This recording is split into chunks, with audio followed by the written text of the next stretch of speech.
Hello bachcho, let's read the question. The question says partial pressure of carbon dioxide of deoxygenated blood of a person is 48 mm of Hg. In this condition, A, person experienced deep breathing and slow breathing rate. B, person experienced no change in breathing pattern. C, his oxygen dissociation curve remains shift toward left. D, his oxygen dissociation curve remains shifted towards right. तो question में हमें बोला है एक person का deoxygenated blood में carbon dioxide partial pressure कितना पहुंच चुका है 48 mm ऑफ Hg. हमसे पूछा गया है कि इस कंडीशन में क्या होगा. हमारे पास 4 ऑप्शन है, हम इनमें से करेक्ट ऑप्शन को चूज करना है. की कॉन्सेप्ट क्या यूज हो रहा है इस क्वेश्चन में. The key concept for this question is exchange and transportation of gases. exchange and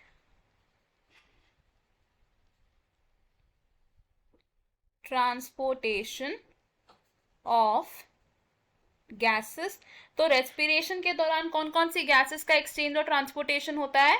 it is carbon dioxide and oxygen. अब ब्लड में partial pressure of carbon dioxide and oxygen affect करता है कि ट्रांसपोर्टेशन और exchange कैसे होगा gases का. Normal range of normal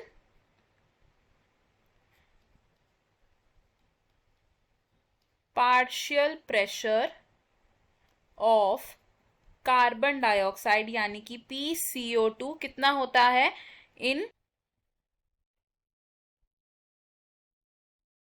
in deoxygenated blood. तो डीऑक्सीजनेटेड ब्लड में तो नॉर्मल पार्शियल प्रेशर होता है कार्बन डाइऑक्साइड का, it is 45 mm of Hg. लेकिन हमें क्वेश्चन में क्या बोला है कि एक पर्सन का जो पार्शियल प्रेशर है वो कितना हो चुका है. It is 48 mm of Hg. सो हम क्या बदल सकते हैं इससे कि कार्बन डाइऑक्साइड का partial pressure more than normal हो चुका है. अब जब ये वेरिएशन आएगा तो क्या होगा. ब्रीदिंग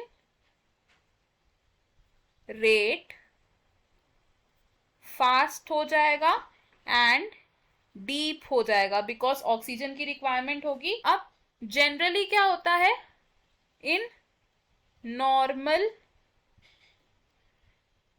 कंडीशंस क्या होता है, ऑक्सीजन कंबाइन करता है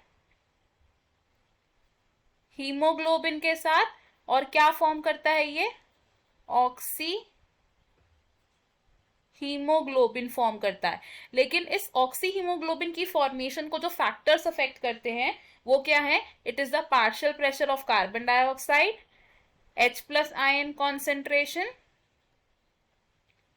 एंड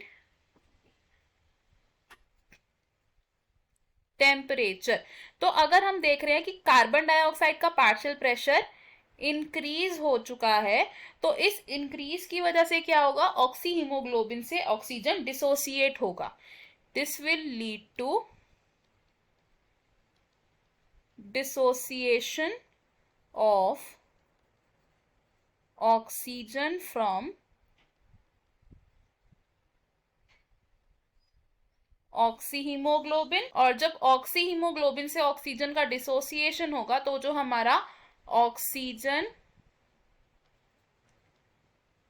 डिसोसिएशन कर्व है ये किस डायरेक्शन में शिफ्ट होगा, टू राइट. तो अगर हम नॉर्मल कंडीशंस में ऑक्सीजन डिसोसिएशन कर्व देखें तो वो कुछ इस तरीके से होता है.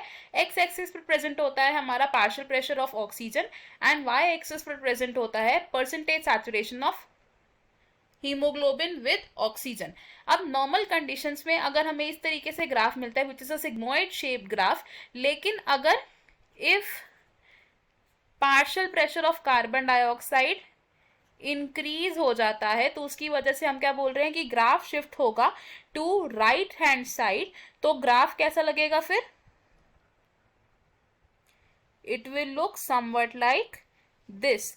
तो ये कर्व क्या शो कर रहा है हमारा, increased partial pressure of carbon dioxide and this curve here shows normal conditions.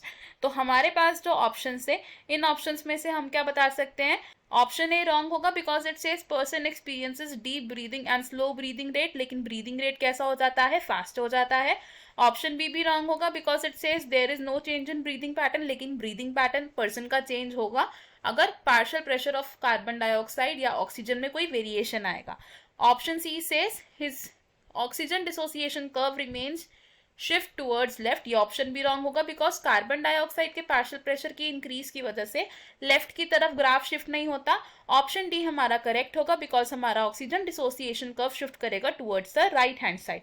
So in this question हमारा करेक्ट और फाइनल आंसर है option D. I hope you understood it. All the best. Thank you.